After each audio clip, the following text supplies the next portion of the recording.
Hello दोस्तों, शुरुआती scene में हमें 3 पुरुषों को दिखाया जाता है जो उत्तरी अफ्रीकी रेगिस्तान के बीच में दुर्लभ मकड़ी की प्रजातियों की खोज कर रहे हैं। इस दौरान पुरुषों में से एक को एक छेद दिखाई देता है, इसलिए वह तुरंत अपने ग्रुप के सदस्यों को बुलाता है और वह फिर छेद में कुछ जहरीली गैस इंजेक्ट करते हैं। कुछ क्षण इंतजार करते हैं, बाद में मकड़ियों का एक समूह उसमें से निकलता है और उसमें से एक एग्रेसिव होकर एक सदस्य पर हमला करता है। वह व्यक्ति अत्यधिक दर्द से तड़पने लग जाता है, लेकिन उसके दोस्त उसे अनदेखा करते हैं और मकड़ी को पकड़ने के लिए आगे बढ़ते हैं। अधिक से अधिक प्रजातियों को इकट्ठा करने के बाद समूह का एक सदस्य एक चाकू के साथ पीड़ित व्यक्ति के पास जाता है और उससे उसके दुख से बाहर निकालता है। फिर सीन हमारे नायक कैलेब पर जाता है, जो एक युवा लड़का है जो ब्लैक मार्केट सामान की तस्करी करता है। वह वर्तमान में कुछ बेहतरीन वस्तुओं को खरीदने के लिए एक आभूषण की दुकान पर है। वह सबसे अच्छा सामान चाहता है, इसलिए स्टोर मालिक अली उसे एक सीक्रेट कलेक्शन रूम में ले जाता है, जहां उसने बिक्री के लिए सभी अनरजिस्टर्ड चीजों को इकट्ठा किया है। अली उसे एक अच्छी सी महंगी ईयररिंग दिखाता है, लेकिन उसे उसके रखे गए जानवर ज्यादा ध्यान आकर्षित करते हैं, खास तौर से एक रेयर स्पाइडर जिसे हमने शुरुआती सीन में देखा था। वह डिसाइड करता है कि वह उसे घर ले जाएगा। जाने से पहले अली उसे अत्यंत जहरीली मकड़ी के बारे में चेतावनी देता है और उससे बहुत सावधान रहने की सलाह देता है। कैलेब एक विशाल रिंग के आकार की इमारत में अपने अपार्टमेंट में लौटता है। वहां वह समुदाय के कुछ बच्चों को देखता है जो पटाखों के साथ खेल रहे हैं और जगह को गंदा कर रहे हैं। यह महसूस करने पर वह चौकीदार का काम कठिन बना रहे हैं। कैलेब पटाखों को जब्त कर लेता है और उन्हें डांटता और कहता है कि गंदगी करना बंद करो। फिर वह अपने दोस्त और बिजनेस पार्टनर मैथिस से मिलता है, जो पार्ट टाइम MMA फाइटर भी है। वो दोनों लोकल रेजिडेंस में नाइके के जूते बेचने में एक साथ काम करते हैं। जब डिलीवरी की संख्या की जांच करते हैं, कैलेब ने देखा कि जूते के बॉक्सों में एक पाइप के लीक के कारण गीला है। मैथिस ने सुझाव दिया कि वो उसी बॉक्स में जूता डिलीवरी कर देते हैं, लेकिन कैलेब जोर देता है कि उन्हें क्वालिटी बनाए रखनी चाहिए, इसलिए वह मैथिस से एक और बॉक्स खरीदने के लिए बोलता है। इसके बाद वह अपने घर में जाता है, जहां पर वह अपने बहन मेनन के साथ रहता है। अपने कमरे में जाने पर हम देख पाते हैं कि उसके कमरे में ढेर सारे एक्वेरियम हैं, जिसमें कई सारे अलग अलग इंसेक्ट को रखा गया है, जिससे हमें पता चलता है कि वह इंसेक्ट से कितना प्यार करता है। जिस वजह से उसकी बहन उस पर गुस्सा करती है और कहती है कि वह फालतू में इन सब कीड़ों पर बेवजह पैसा खर्च करता है और घर के खर्चों के बारे में शिकायत करती है, लेकिन कैलेब उससे हमेशा की तरह नजरअंदाज कर देता है। इसके बाद वह जहरीली मकड़ी को इस गीले और डैमेज जूते के डब्बे में रखने का फैसला करता है, जब तक कि वह उसके लिए एक नया घर नहीं बना लेता। बाद में उसी रात कैलेब क्लाउडिया नामक एक महिला द्वारा आयोजित एक छोटी सी जन्मदिन की पार्टी में शामिल होने जाता है। पता चलता है कि उसने उसकी मां के निधन के बाद उसका और मेनन का ख्याल रखा है। यही कारण है कि वह उसका बहुत आभारी है। कैलेब क्लाउडिया को वही कान की बाली देकर सरप्राइज करता है जो उसने पहले उसके लिए खरीदी थी। पार्टी के बाद बहुत खुश होकर वह अपने कमरे में वापस आता है। उसे पता चलता है कि मकड़ी एक छेद के माध्यम से जूते के डब्बे से बाहर निकल गई है। यह उसे डरा देता है और वह उसे तेजी से खोजना शुरू कर देता है, लेकिन उसे बस निराशा ही हाथ लगती है और उसे केवल डिब्बे में एक कोकून मिलता है। उसे डर है कि यह रात में उस पर हमला कर सकता है। वह कमरे को बंद कर देता है और सोफे पर सो जाता है।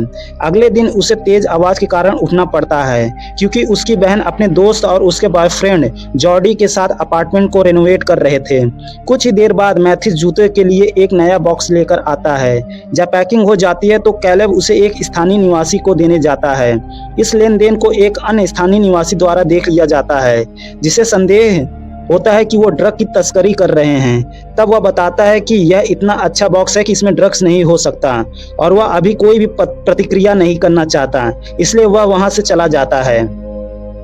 बाद में जब टूमिन अपने एक जूते पहनने की कोशिश कर रहा होता है तो अंदर से उसे कुछ काटता है। तभी देखने पर एक मकड़ी जूते से बाहर निकलती है और उसे डरा देती है। टूमिन तुरंत उसे मार देता है और फिर उसे उसका कुत्ता खा जाता है। हालांकि खतरा अभी तक समाप्त नहीं हुआ है, क्योंकि मकड़ी ने जूते के अंदर पहले ही लाखों अंडे दे दिए हैं। वो सभी अंदर से बाहर निकलते हैं और टूमिन पर हिंसक रूप से हमला करती हैं। वह बेतहाशा फोन के जरिए कैलेब तक पहुंचने की कोशिश करता है, लेकिन उस तक नहीं पहुंच पाता। इस बीच कैलेब अपने कमरे में लौटता है और देखता है कि एक अनइनवाइटेड पर्सन उसके इंसेक्ट को देख रहा है। वह गुस्से में उससे बाहर निकालता है और दरवाजा बंद कर देता है और कवर्ड दरवाजे पर लगा देता है ताकि स्पाइडर बाहर ना जा सके। लेकिन उसे क्या पता कि स्पाइडर ऑलरेडी तबाही मचाना शुरू कर दिया है।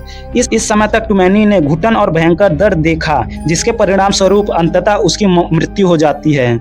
अपार्टमेंट के पड़ोसी टुमैनी के कुत्ते के लगातार भौंकने की आवाज़ सुनते हैं और वो उसके कमरे के बाहर इकट्ठा होते हैं और दरवाज़ा खटखटाते हैं। जब टुमैनी जवाब नहीं देता तो वे ज़बरदस्ती दरवाज़ा खोलते हैं और देखते हैं कि उसका बेजान और खून से लथपथ शरीर फर्श पर पड़ा है। इसके तुरंत बाद पुलिस ने घटनास्थल को अपने कब्जे में ले लिया और कुछ देर तक जगह की जांच करने के बाद उन्हें शव को एक प्लास्टिक की थैली में लपेटा और पोस्टमार्टम के लिए ले गए।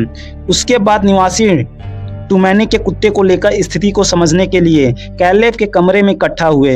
इस दौरान पहले के स्थानीय निवासी ने कैलेब को यह दावा करते हुए दोषी ठहराने की कोशिश की कि उसने पहले बहुत से लोगों को ड्रग बेची है।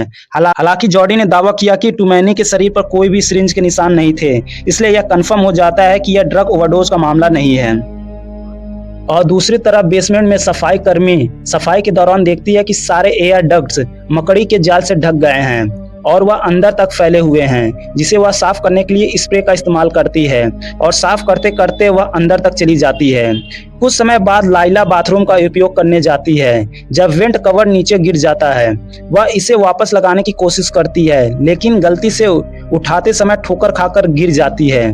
तभी एक तौलिया को धीरे धीरे हिलते हुए देखती है। जैसे ही वह उसे उठाने के लिए आगे बढ़ती है, एक मकड़ी अचानक उसके ऊपर कूद पड़ती है, जिससे वह बुरी तरह डर जाती है। इसके बाद वह तुरंत खुद को शावर में बंद कर दे लेती है और अपने प्रेमी को मदद के लिए बुलाती है। जॉर्डन ने शुरू में मकड़ी को एक गिलास में कैद करने का फैसला किया, लेकिन यह देखने के बाद कि यह कितना बड़ा है, वह इसे मारने का विकल्प चुनता है। वह मकड़ी को तौलिए से ढक देता है और बार बार यह सोचकर उस पर रौंदता है कि यह मर चुका है। वह तौलिया उठाता है, लेकिन मकड़ी खुद को रेप्लिकेट करके कई छोटे छोटे मकड़ी में बदल जाती है।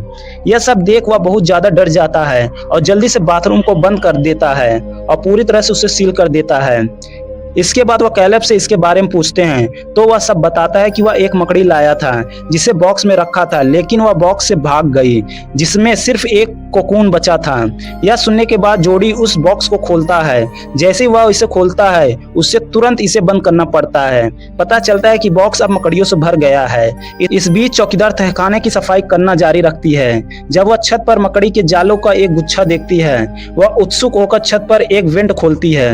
वह कई मकड़ियों को अपना जाल बनाते हुए पाती है, इस खतरे से अनजान कि उसके साथ क्या होने वाला है। महिला एक साथ 2 जहर के डिब्बे स्प्रे करती है और यह देखने के लिए ऊपर चढ़ जाती है कि क्या हुआ। हालांकि मकड़ियां अभी भी जीवित थी और वो तुरंत उस पर हमला करके उसे मार डालती हैं। वापस कैलेब के अपार्टमेंट में जॉडी ने सुझाव दिया कि वो इमारत को खाली कर दें और अधिकारियों को समस्या की सूचना दें। हर कोई सहमत हो जाता है, लेकिन उनके जाने से पहले कैलेब और मैथिस अपने बाकी पड़ोसियों को सूचित करने का फैसला करते हैं। दोनों फिर सभी के दरवाजे पर जाते हैं ताकि उन्हें आने वाले खतरे के बारे में चेतावनी दे सके, लेकिन कोई भी दरवाजा नहीं खोलता। तभी वह क्लाउडिया के रूम के पास जाते हैं, जिसे वह देखते हैं वह ऑलरेडी खुला होता है। अंदर जाने पर देखते हैं क्लाउडिया सोफा पर बैठी है, लेकिन जैसे ही पास जाते हैं तो देखते हैं कि क्लाउडिया मर चुकी है और उसके शरीर से मकड़ियां बाहर निकल रही हैं। यह देख वह डर जाते हैं और वहां से भागते हैं। जॉडी ने ऑनलाइन पढ़ा कि कुछ मकड़ी प्रजातियां अपने शिकारियों को बेअसर करने के लिए अपनी मां से 10 गुना बड़ी हो सकती हैं। तभी उन्हें रसोई से आती हुई आवाज सुनाई देती है। वो जांच करने जाते हैं और आश्चर्यजनक रूप से एक विशाल मकड़ी को मृत कुत्ते के पेट से निकलते हुए देखते हैं। जॉडी बहुत बड़ा खतरा महसूस करता है, इसलिए लीला और मैनन के साथ तुरंत इमारत छोड़ने का फैसला करता है। कैलेब और मैथिस हाल में उनके साथ शामिल हो जाते हैं और एग्जिट की ओर बढ़ते हैं। जब वे मुख्य द्वार को विशाल मकड़ियों से ढका हुआ पाते हैं तो वो बेसमेंट पार्किंग स्थल से निकलने की योजना बनाते हैं, लेकिन दुर्भाग्य से पार्किंग स्थल से पहले वाली गली मूल रूप से वह जगह है जहां मकड़ियां रहती हैं। तब उन्हें यह नहीं समझ आ रहा था कि आगे कैसे जाया जाए। तभी मैंने नोटिस किया कि लाइट जलने पर मकड़ियां रुक जाती हैं। तब उसने एक प्लान बनाया। उसने बोला कि मैं स्विच को पकड़े रहती हूँ जिससे सभी लोग उस पार हो जाएंगे और फिर उसके बाद मैं भी आ जाऊंगी। यह सुन कैलेब पहले अपनी बहन के लिए चिंता करता है, लेकिन वह उसे भरोसा दिलाती है वह समय पर आ जाएगी।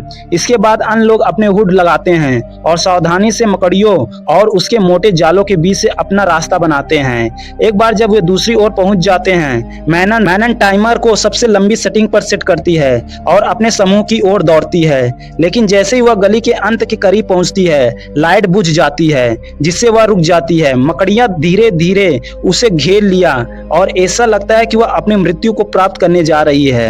हालांकि कैलेब समय पर पहुंचता है और उसे अपनी ओर खींचता है। हालांकि वह सुरक्षित रूप से गली पार करने में कामयाब रहे, वे बाहर निकलने में असमर्थ है क्योंकि दूसरी तरफ से पुलिस ने दरवाजा बंद कर रखा है। जब समूह इसे तोड़ने का प्रयास करता है तो पुलिस धुएं के बम छोड़ती है जिससे उन्हें फिर से दूसरी ओर पीछे हटने के लिए मजबूर होना पड़ता है। सीढ़ियों पर पहुंचने पर उन्हें पता चलता है कि जॉडी गायब है। कैलेब जल्दी से उसे बचाने के लिए गली का दरवाजा खोलता है, लेकिन तब तक बहुत देर हो चुकी होती है। जोड़ी को मकड़ियों ने जाल में कैद कर लिया होता है और कुछ समय बाद ही उसे मार देती हैं। यह देख वह अपने आप को कमरे में बंद कर लेते हैं और सभी अपने साथियों को खोने पर रोने लग जाते हैं। कुछ समय बाद मैथिस को एक आइडिया आता है कि उन्हें छत पर जाना चाहिए ताकि वह पड़ोस से कुछ मदद पा सके। समूह के सदस्यों को डर होता है कि क्या वे मकड़ियों से लड़ पाएंगे, जिस पर मैथिस कुछ पटाखों की ओर इशारा करते हुए दावा करता है कि वे खुद का बचाव कर सकते हैं। इसके बाद वे पटाखों की फ्लेयर्स और फ्लैश लाइट की मदद से मकड़ियों को भगाते हुए सीढ़ी चढ़ना शुरू करते हैं। जब उनके पास आपूर्ति समाप्त हो जाती है, कैलेब एक मोटोव का तेल लेता है और इसे मकड़ियों की ओर फेंकता है। इससे उन्हें ऊपर भागने के लिए कुछ समय मिल जाता है और वो किसी तरह खुद को ऊपरी मंजिल के कमरे में बंद करने में कामयाब हो जाते हैं। कुछ ही देर बाद पुलिस कमरे में घुस जाती है और उन्हें हिरासत में लेने के लिए आगे बढ़ती है। समूह हताश होकर दावा करता है कि वो इन्फेक्टेड नहीं है, लेकिन पुलिस संशय में रहती है, जिसके परिणाम स्वरूप दोनों पक्षों के बीच एक शारीरिक हाथापाई शुरू हो जाती है। मैथिस को पहले से ही एक मकड़ी ने काट लिया है और संक्रमण धीरे धीरे खराब हो रहा है। यह जानते हुए कि उसके पास ज्यादा समय नहीं बचा है, मैथिस को बलिदान करने और ध्यान भटकाने का एक साहसी निर्णय लेता है ताकि उसके दोस्त बच सके। वह जनरेटर बंद कर देता है और गली के दरवाजे में घुस जाता है, जिससे मकड़ियों को बाहर निकलने का रास्ता मिल जाता है। जैसे उम्मीद था, दरवाजे से मकड़ियों का एक झुंड निकलता है, जिससे पुलिस को उन पर गोली चलाने के लिए मजबूर होना पड़ता है। यह ध्यान भटकाने से समूह के सदस्य खुद को बंधनों से मुक्त कर लेते हैं और लाइला की कार की ओर भाग जाते हैं। इस दौरान चल रही गोलियों की वजह से मैनन एक वैन के पीछे फंस जाती है। कैलेब उसे बचाने जाता है, लेकिन उसके घुटनों में गोली लग जाती है। लेकिन इस झटके के बावजूद वह घाव को कपड़े के टुकड़े से लपेटता है और अपनी बहन के साथ कार की ओर भागता है। कार में बैठने के बाद वह तेजी से गेट की ओर भागते हैं और रास्ते में आने वाले सभी चीजों को टक्कर मारते हुए बाहर निकलते हैं। और जैसे ही सूरज की रोशनी को देखते हैं, वह चैन की सांस लेते हैं। और इस घटना में मारे गए सभी लोगों को फोटो को हम देखते हैं और हम देख पाते हैं कि रिंग बिल्डिंग को पूरी तरह से गिरा दिया जाता है। अंदर के सभी मकड़ियों को खत्म करने के बाद हम जंगल में बैठे हुए कैलेब को देखते हैं, जब उसकी जैकेट के पीछे एक छोटी मकड़ी दिखाई देती है। लेकिन उसे मारने के बजाय वह उसे धीरे से अपने नंगे हाथों से पकड़ लेता है और उसे झाड़ी की ओर ले जाता है और उसे छोड़ देता है, जिससे हमें यह पता चलता है कि इतने बड़े खतरे को देखने के बावजूद भी इंसान कुछ भी नहीं सीखता। तो इसके साथ ही यह मूवी यहीं पर खत्म हो जाती है। तो दोस्तों, यह रहा इस मूवी का एक्सप्लेनेशन। अगर आपको यह मूवी अच्छी लगी हो तो लाइक करें, कमेंट करें और नए हो तो सब्सक्राइब जरूर करें। और वीडियो को देखने के लिए आप सभी का बहुत बहुत धन्यवाद।